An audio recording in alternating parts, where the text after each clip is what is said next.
morning, teacher. Good morning, good morning. Well, it just dawned on me how interesting it is, or coincidental, or divine providence, that we have to deal with a mother who died on our lesson today. The mother of Isaac, Sarah, has died. After living 127 years, this was the length of Sarah's life. And Sarah died at Kiriath Arabah, which is also Hebron, in the land of Canaan. And Abraham went in to mourn for Sarah and to weep for her. It was interesting. I discounted it when I first ran across it in one of the commentaries, but then another commentary reiterated that this expression, went in to mourn for Sarah and weep for her, was kind of a formal ritual grieving tradition, and that sometimes that they would hire professional grievers. You remember in Dickens stories where they would hire poor children to follow along on a casket on the way to the cemetery to just to cry and wail, but that at this time there were professional wailers, not killing the whales in the ocean, but wail who would cry and weep as a formal way of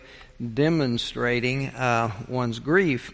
Now, the feelings of grief are deep within the heart, and we have different ways of expressing that.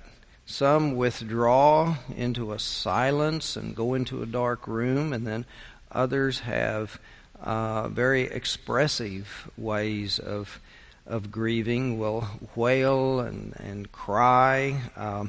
We have the expression of putting on sackcloth and ashes and sitting on a heap and wearing black and so forth. I just happened to catch a little deal on educational TV talking about Queen Victoria and her husband Albert. It said that she put on the black clothing for the 2 formal years of grieving, but continued for another 38 years because she lived for a long, long time after his death and continued to reign. So there are different expressions. So this going in and weep for her may have been an actual deep grief, but the 2 commentators had mentioned that this was kind of a formality in the tradition at that time. But then, after he had done that ritual or expression, Abraham rose up from beside his dead and said to the Hittites. Now, it doesn't get any transition from where it was that she had died, but that she had, now he's at the city gates, and he says, I'm a stranger in the land. I'm at Genesis 23. It just happens to be Mother's Day, but Sarah has died, and we're dealing with her death and burial. So Genesis 23. So Abraham rose up from beside his dead and said to the Hittites, I am a stranger and an alien residing among you. Give me property among you for a burying place, so that I may bury my dead out of my sight. Now this give word, the commentators say, sounds like in our language it means a gift, but the giving is also understood as buying and selling. But anyway, give me property that I may bury my dead. And the Hittites answered Abraham, Hear us, my Lord, you are a mighty prince among us. Bury your dead in the choicest of our burial places. None of us will withhold from you any burial ground for burying your dead?" And Abraham rose and bowed to the Hittites, the people of the land, and he said to them, "If you are willing that I should bury my dead out of my sight, hear me and entreat me for Ephron, son of Zohar, so that he may give me the cave of Machpelah, which he owns. It is at the end of his field. For the full price, let him give it to me." See, for the price, let him give it. Well, he's talking about a purchase. "For the full price, let him give it to me in your presence as a possession for a burial place." Now Ephron was sitting among the Hittites, and Ephron the Hittite answered Abraham in the hearing of the Hittites of all who went in at the gate of this city, "No, my lord, hear me. I give you the field, and I give you the cave that is in it. In the presence of my people I give it to you. Bury your dead." And then Abraham bowed down before the people of the land, and he said to Ephron in the hearing of the people of the land, "If you only will listen to me, I will give the price of the field. Accept it from me, so that I may bury my dead there." And Ephron answered Abraham, "My lord, listen to me. A piece of land, 400 shekels of silver. What is that between you and me? Bury your dead." Abraham agreed with Ephron, and Abraham weighed out for Ephron the silver that he had named in the hearing of the Hittites, 400 shekels of silver, according to the weights current among the merchants. So the field of Ephron in Machpelah, which was to the east of Mamre, the field with a cave that was in it, and all the trees that were in the field. Now the point of the trees, sometimes someone would sell a piece of property, but they wouldn't give up the trees on top of the land. They still claimed the right to harvest the trees whenever they needed to. Sort of like we can sell the top of the land, but somebody keeps the mineral rights for what's under the top of the land. You can build what you want on top, but I can still come and drill for oil, and what I find will be mine, not yours.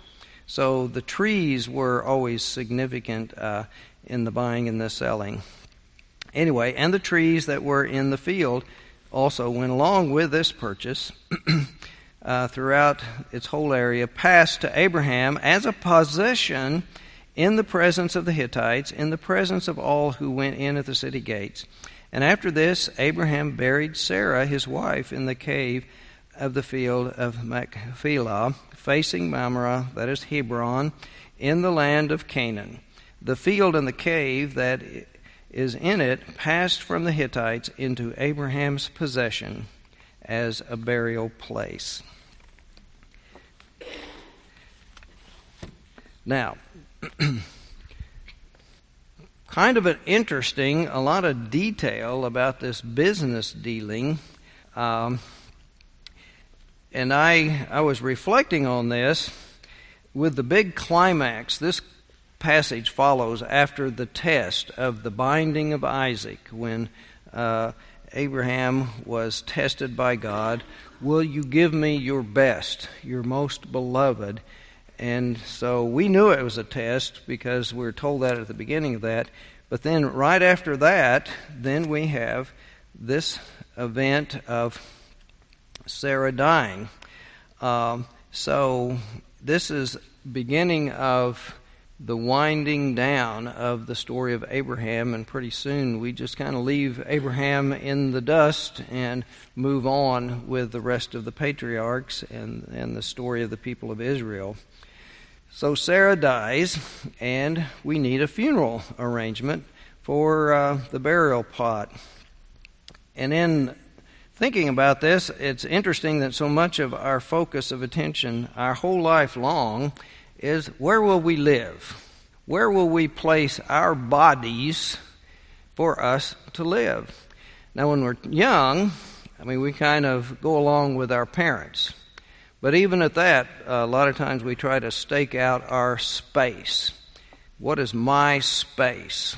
Well, what's my room in the house? And if I have to share my room with a sibling, a lot of times we get into these things, draw a line. This is my side, that's your side. You keep out of my side. You keep out of my stuff. So we have property rights for where we'll live and how we live. But then soon we're trying to make a big decision. Then after we graduate from high school, where will we then go? We can't just stay home and mooch off our parents. We need to go somewhere. So it's either go out to the workplace and then get our own apartment, or go off to college someplace. But that's a big decision. Where will we find a place for our bodies to habitate and live, and to put our stuff? Now, even in Germany, young people used to have what they called Wunderlust, where after they reached their age of maturity, they would go wander around for a couple of years, sort of like the Mormon missionaries who travel in twos to go off someplace before they go to work or go to college. But nevertheless, it's leaving the house. But then, with your first job, you have to decide, where do I want to live? Where am I going to, out of all the places in the world, where am I going to put in my applications for a job after I'm graduating from college? Do I want to be in the Dallas-Fort Worth area? Do I want to be in Tulsa? I want to be in New York? I want to be out west in California? Where do I want to be? So we really anguish over those decisions. And then when we reach the end of our working career, where do we want to retire? We're going to stay in our own house, or are we going to move to Methodist Manor or Montereau or someplace? Where are we going to go? Our kids have all scattered. They've gone somewhere. Are we going to stay here, or are we going to go somewhere where the kids and the grandkids live? Where are we going to go? We anguish over those decisions. And so we're so intentional and focused after those lifelong decisions. Often then, the final resting place we leave to our kids. Can't really decide what needs to be done. We don't want to think about death and dying. And so a lot of folks don't make those arrangements and plans. And in my ministry, so often when there's a death, those plans hadn't been finalized. Folks hadn't really decided where they want their body to be after the life or the spirit has left that body. Now, some folks do that. They've already made their plans. We've got lots of niches in the columbarium that are already sold, even though they're not names on them. And then in different times and places, people have a hard time deciding what they want to do. I can remember not too long ago, Karen and I were talking about that, and I asked her, if she dies before I do, where does she want to be buried? And she said, well, in Shady Point. Anybody know where Shady Point is? Down by Poto. And that's where there's a little cemetery there where some of her relatives are. And from a little kid, she had always thought, well, that's where she would be buried. And I said, well, that's interesting. Since I've been here for 22 years, I figured my final resting place would be the columbarium. And then that means cremation. And she hadn't thought about that. She said, I didn't want to be cremated. I just wanted to be buried in Shady Point. And then she got to thinking, I've got no connection to Shady Point, So this is what's most logical for me. And then she says, well, I want to be with you. And so then she had to think about cremation and here. And so anyway, So I came down one day after thinking about it for several years. I hadn't ever put my check in Brenda's hand and picked out a couple of niches. So I did that last year sometime. But anyway, those decisions are tough decisions. I remember when my folks died, they wanted to be cremated, but they hadn't made any arrangements for where their ashes would be placed or kept. And my older sister said, well, they always wanted my dad's dream was to build a little place out in the country east of Norman, where we all grew up in Norman, and he bought 175 acres. But by the time, and it was a beautiful place. Oh my goodness, this was a beautiful place. There's a big kind of creek that ran through it, and a big meadow, and then this one area with oak trees. And one day we were out there looking, and there was a little flock of wild turkeys that ran across, and we'd seen some deer there, and all. However, being in central Oklahoma, and out in the country, it had attracted some unsavory characters that lived out there who lived right in the area, and thieves and ex-cons, and my folks got to thinking, in our old age, we would be out there and kind of vulnerable, and then if something happened, it's kind of a long ways to get into the Norman Municipal Hospital. So then they never ended up building out there. But then, since that was the dream, my sister said, well, why don't we scatter their ashes out there? And I thought, that's not right, because we're not going to ever go there. And in the reality, my attorney younger brother, as he settled the estate, he ended up selling that property. So now we wouldn't own it. If we had scattered their ashes there, then if we ever wanted to kind of go visit where we had scattered their ashes, we'd be trespassing. So that didn't seem like a very good idea. But anyway, these are kind of the dilemmas that we think about when Abraham and Sarah had to make that decision, but they hadn't done anything. She lived 127 years before she died. They had over a century to figure it out and decide, and they hadn't done it.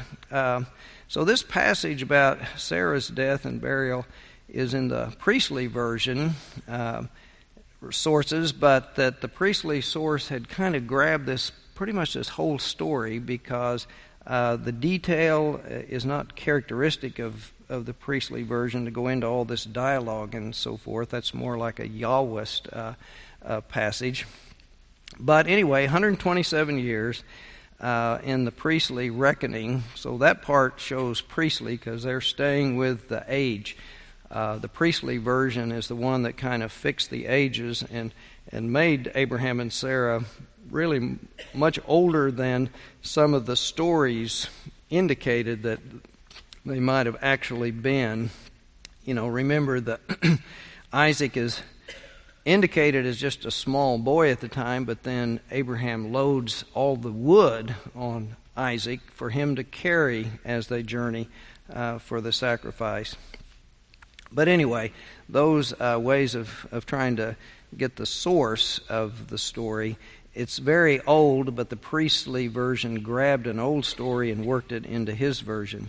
But anyway, we're told that they were by Hebron in Canaan when she died, and Abraham is a resident alien. Now what that means is he has no claim and no right and shouldn't be able to purchase property. It's just not something that aliens do. So as we understand today, there are laws and there are ordinances for how we dispose or do what we do with the deceased bodies of our loved ones, that there are public health issues of where the dead can and cannot be buried or places or placed after death. So evidently there are some customs in the region, because there were already designated places where they said, you can bury your dead in one of our burial places. And so evidently Abraham had already been understanding that and had seen within their burial places a place that he had chosen and wanted. And so he has to go make a deal. Now we see that there are two sides to this, how they dealt with death. One was the mourning and the paying tribute to the deceased, that he went and mourned. And after he mourned, then he had to go find the burial plot. So we do see the Hebrew people, and in this story, did treat the body with respect. However, the Semitic and Hebrew traditions were very careful not to support the development of a cult of the dead.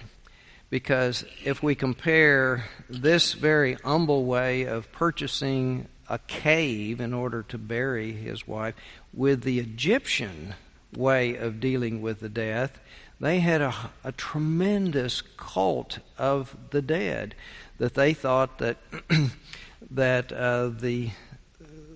the person who had lived in this body would go to another world, and they had to have all of the things that they would take to the other world. And so they mummified the body, and they put all kinds of things in the tomb. They created the pyramids as great tombs and burial places.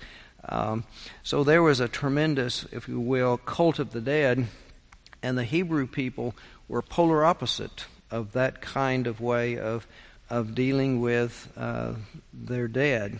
So we have this very brief and practical thing, but it still is a practical need that has to be addressed. So we have, I forgot another example, our Halloween.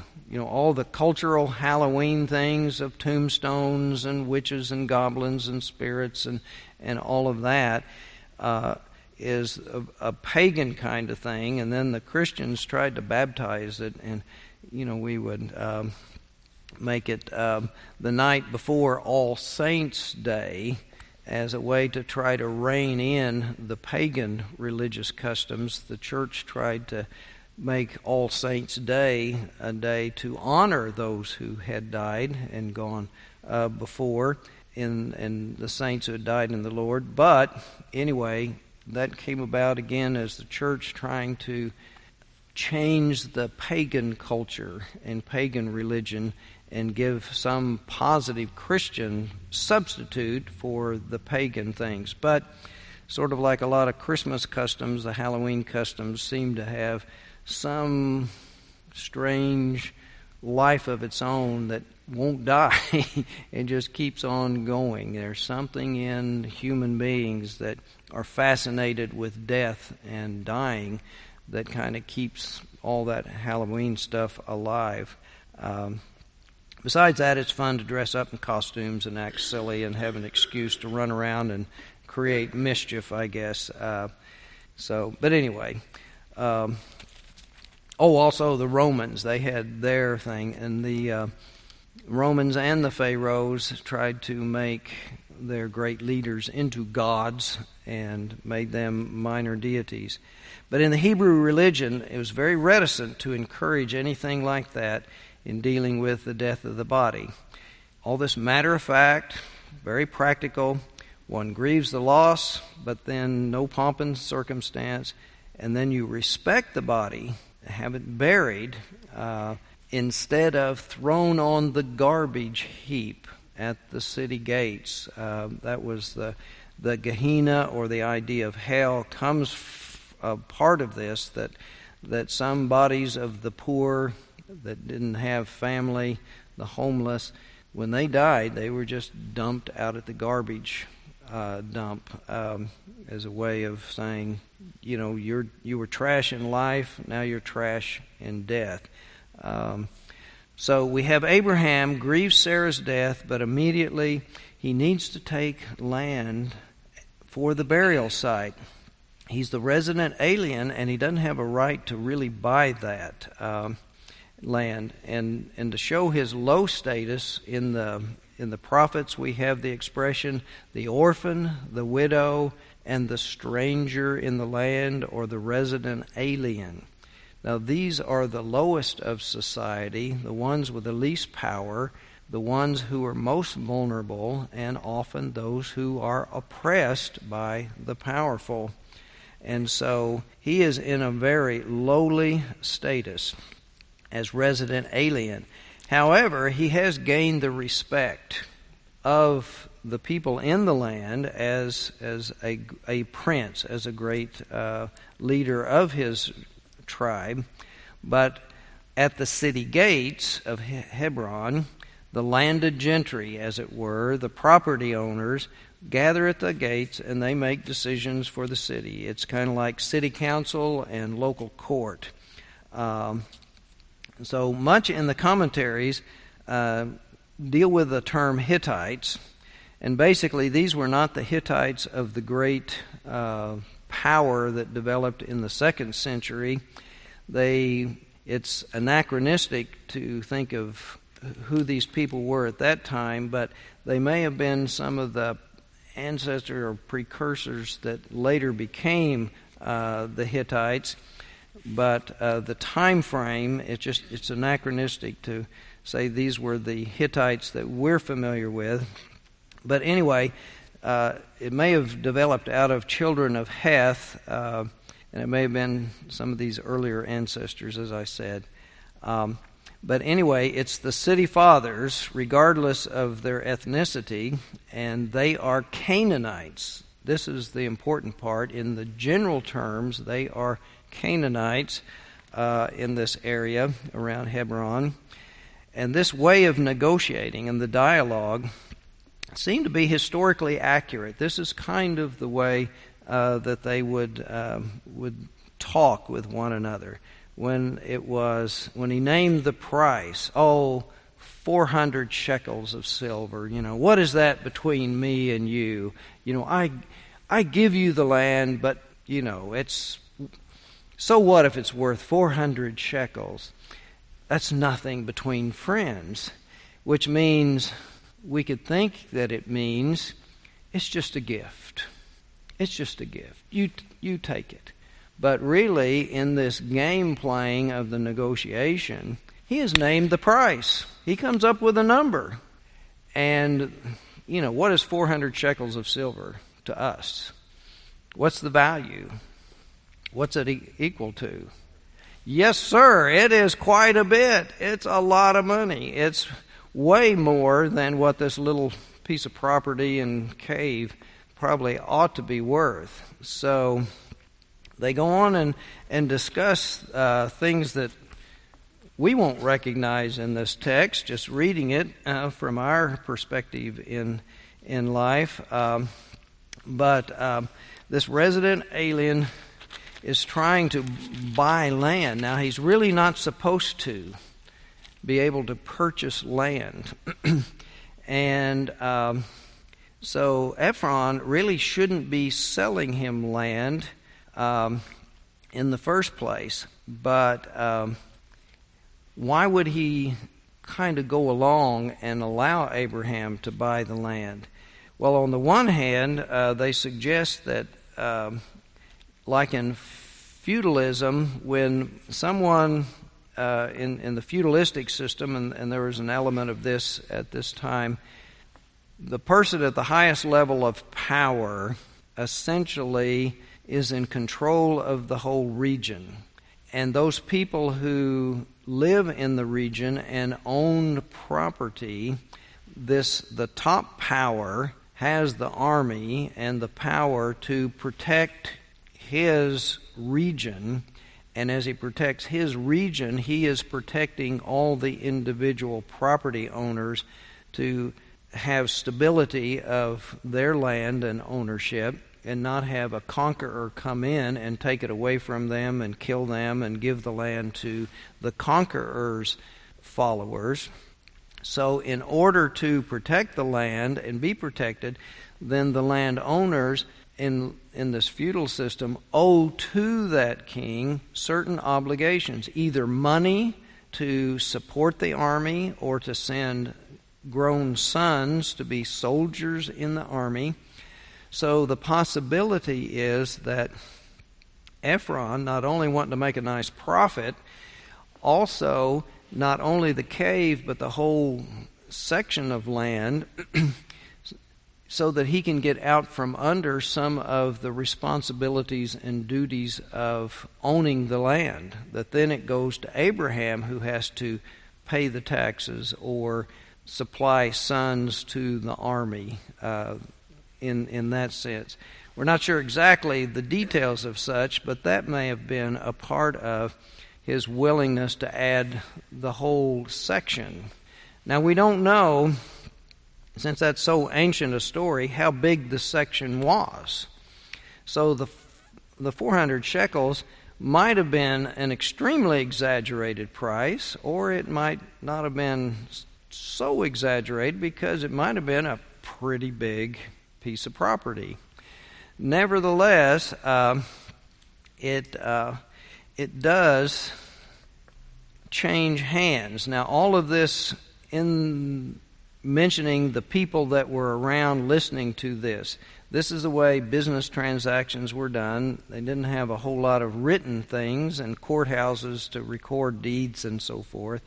But the people at the city gate hear the negotiation, and they are witnesses to the exchange of the property. They weigh out the silver in front of them. They pays the price. They all see it.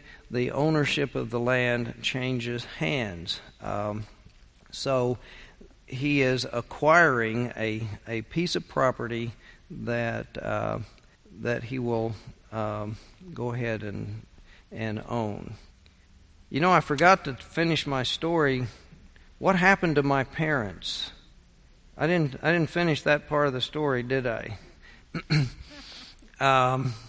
I'm such a good storyteller. You know, you haven't heard a word I've said because you've been sitting there thinking, what happened to his parents? Well, this is kind of the way the Old Testament storytellers did their story. They leave some of the facts out, and then they come back and they answer it. Well, what happened is that when my mother died, my dad made a generous contribution to the St. Stephen's United Methodist Church, where they had been attending and for a lot of years. And as they were building, my dad was a general contractor, and so he graciously helped them and didn't charge them full price, just kind of his cost to help with some additions and a lot of repairs and whatnot. But he did make a contribution because they had a little garden spot, sort of like where our columbarium is now, where it used to be open to the outside. They had that kind of little courtyard at the St. Stephen's Church, and they wanted to build a columbarium in that space. And so they were a smaller, struggling church, and that's where Amy Venable has been serving the last few years, is at that congregation. And so they were finally got around to completing their columbarium. So in the meantime, and then my dad had died a couple of years later, and so both their urns were in my closet at home. But when St. Stephen's finally got their columbarium finished, then we got to place them in their columbarium where they had been active and involved, and that I had gone there some. And when Bill Oden, who was pastor there and then later became a bishop, when I was going towards seminary, he invited me to be in their service and help, and did a little dialogue sermon with him one Sunday about theological education and what's going on in seminary and what am I learning and that sort of thing. So that congregation and church have a place in my heart as well. But anyway, The negotiations specify a cave, but the whole piece of property is bought, and like I said, we don't know the size, but this relieves the owner of those responsibilities to the land, and it only goes over to Abraham as a place for burial for his family, and not just for Sarah, but it's enough for the whole family. You notice out at cemeteries, a lot of times there's a big family headstone and then lots of plots around, or so it was something like that. But another part of the issue of buying the land is that if it's just a gift, and that Ephron, if he just made the gift and then Abraham thought, oh my gosh, I'll just take it as a gift and I'll save that 400 shekels and I can spend it on something else. Well, if Ephron dies and then his son, in the primogeniture way of inheritance, inherits his property, he may not want to honor that gift. And so if someone else dies and they want to bring their loved one back to that place in the next generation or two, those folks might not honor that gift of the land or the burial site. And then what do?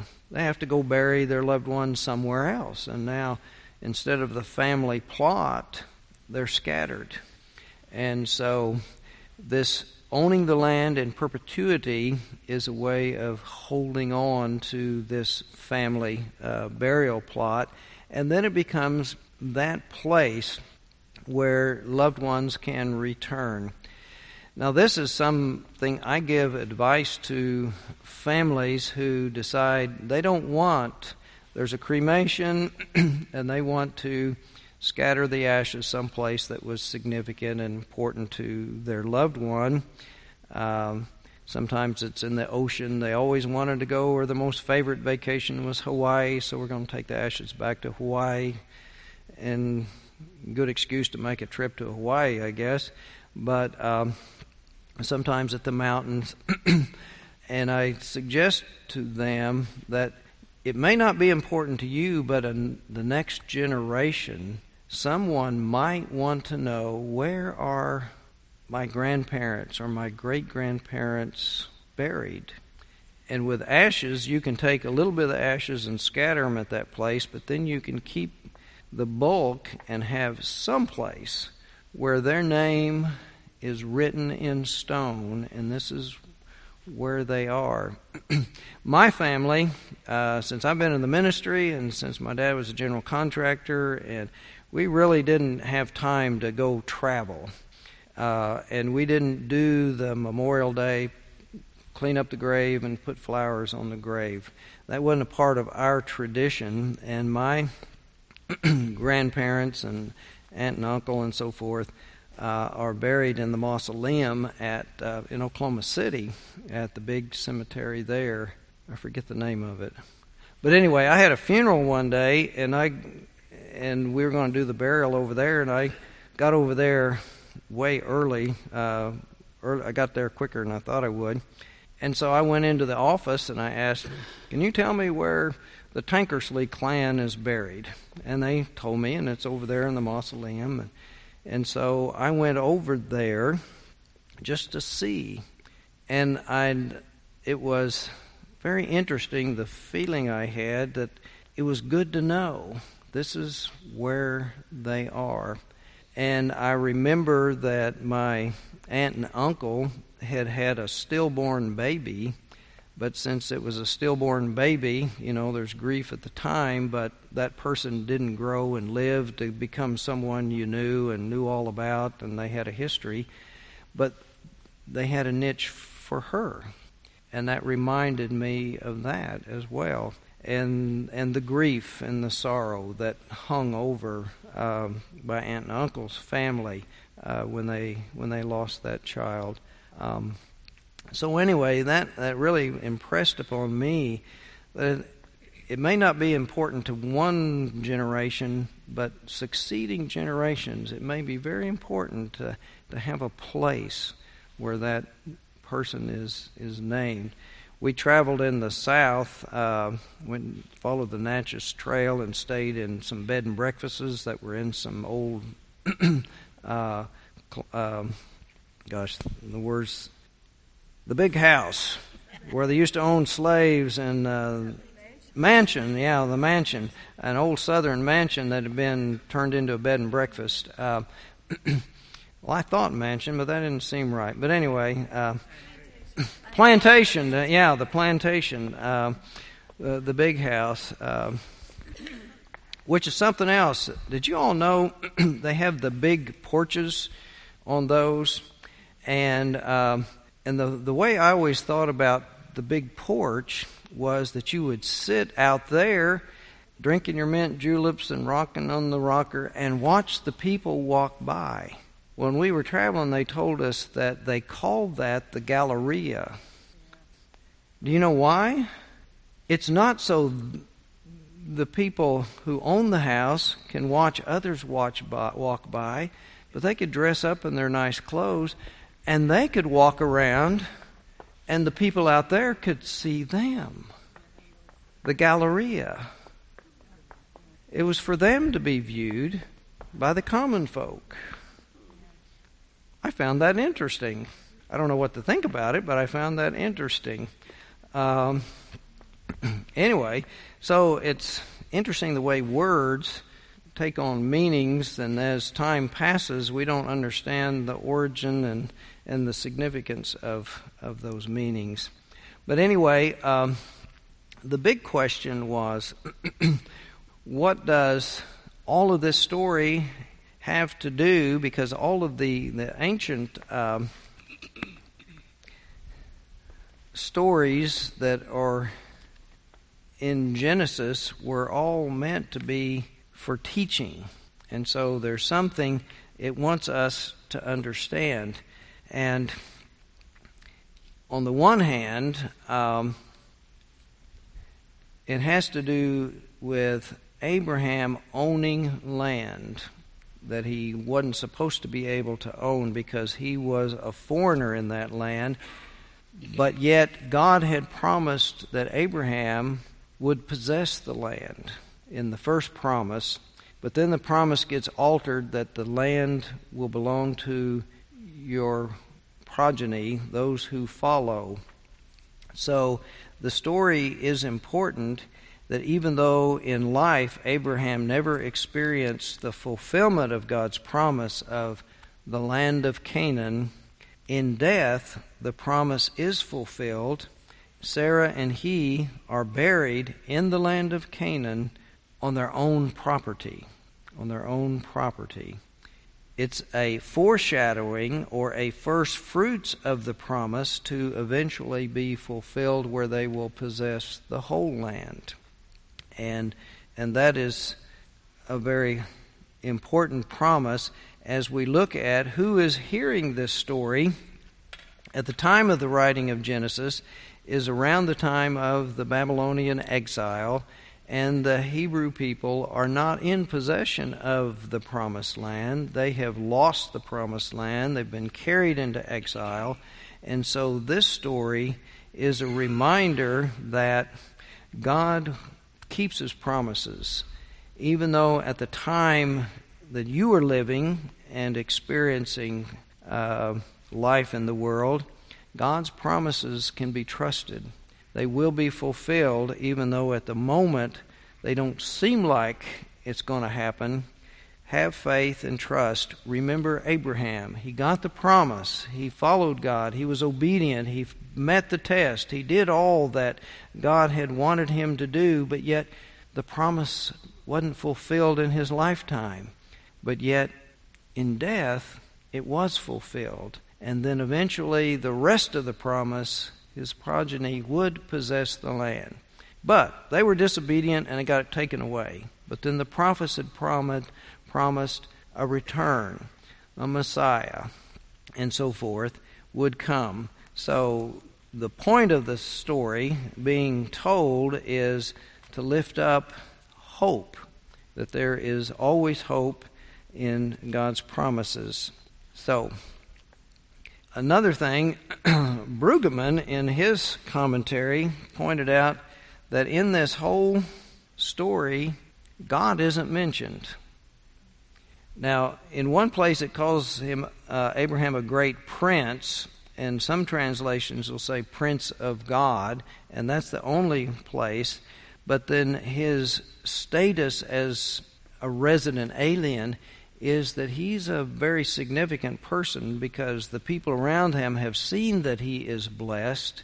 He has done well. He seems to have some special graces with him, that some extra special power is with him to protect him, to help him prosper and do well. And so he is held in high regard, but yet their customs don't allow him to own the property. But the landless one bears all the promises, and he lives in hope. And so this story is words of assurance to them. Now, Rabbi Sachs, in his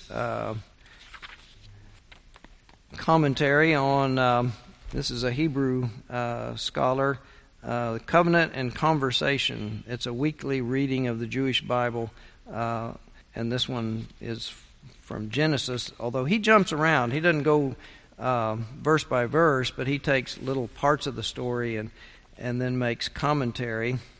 And he says in this, we have two end-of-life things happening. The first one is the death of Sarah and finding the burial place, and then the finding on his deathbed, which we'll move to in the next few lessons. He asked his servant to find Isaac a wife, and that's kind of a deathbed command to his servant, because Abraham's going to die before that happens. And so those are the two stories he comments in this chapter of his book. But he reiterates the promises and that I mentioned. Then the Lord appeared to Abraham and said, "To your offspring I will give this land." So he built an altar there to the Lord who appeared to him in 12:7. And the Lord said to Abraham, after Lot had parted from him, "Lift up your eyes from where you are and look north, south, east, west. All the land that you see I will give you and your offspring forever. Go, walk through the length and breadth of the land, for I am giving it to you." And then remember that walking is the way people made contracts of buying and selling land. They would walk it off. And so that together they would look at the landmarks and know, if the river is dividing it, if that cliff is dividing, they would walk it together and then make the agreement that way. And another passage in 15:7, then he said to him, "I am the Lord who brought you out of Ur of the Chaldees to give you this land, to take possession of it." And then 15:18-21, on that day the Lord made a covenant with Abraham and said, "To your descendants I give this land, from the river of Egypt to the great rivers of the Euphrates, the land of the Kenites, Kenizzites, Cadmonites, Hittites, Perizzites, Rephaites, Amorites, Canaanites, Girgashites, and Jebusites." Then 17:7-8, "I will establish my covenant as an everlasting covenant between me and you and your descendants after you for the generations to come, to be your God and the God of your descendants after you. The whole land of Canaan, where you are now an alien, I will give you as an everlasting possession to you and to your descendants after you, and I will be their God." And then he promises children. We go into those. But what we have, though, is the reality at the time that Sarah dies, Abraham does not possess any property. And so he has to acquire some. And he says that the narrative makes clear this elaborate generosity is a facade for some extremely hard bargaining. Abraham knows he's an alien and a sojourner amongst you, meaning, among other things, that he has no right to land. And then he points out that the force of their reply, which stripped of all its overlay of courtesy, means, use one of our burial sites, you may not acquire your own, which then would keep him beholden to them in this hierarchy of structure in the culture and in their economy. And then he also lifts up this commentary. Abraham is not deterred. He insists that he wants to buy his own land. And Ephron's reply, "It is yours, I give it to you," is in fact the prelude to a demand for this highly inflated price, as he goes on to say, what is 400 shekels between friends? So we see this kind of gamesmanship in the negotiation that takes place there. So we have this on Mother's Day. The mother of, Abraham is the father of the people of Israel, and Sarah is the mother. And so we remember her life and her death and her burial. And because Abraham was still alive and was still a prince and still a very able negotiator. Yes. Well, it's just. That implies. Well, he was. Yes, prince would imply chieftain, leader of a people, of a clan. So it's just one of those expressions. Since he didn't own property, he just became a chieftain or leader of his clan. And so, anyway, Abraham is able to then acquire this land. Because Sarah dies first, with his abilities and his recognized status, then he acquires this land for the perpetuity of the rest of the patriarchs and his family. But then the fact that the story remains and that there have been churches and special, they said Herod the Great had hewn some stones and created some kind of sanctuary there, that this had long been recognized as special. The only problem is it's sort of like a lot of things with Jesus. Some of the places they think were probably where something happened, but they're not sure. But they designate it as the shrine where he and the events will be remembered.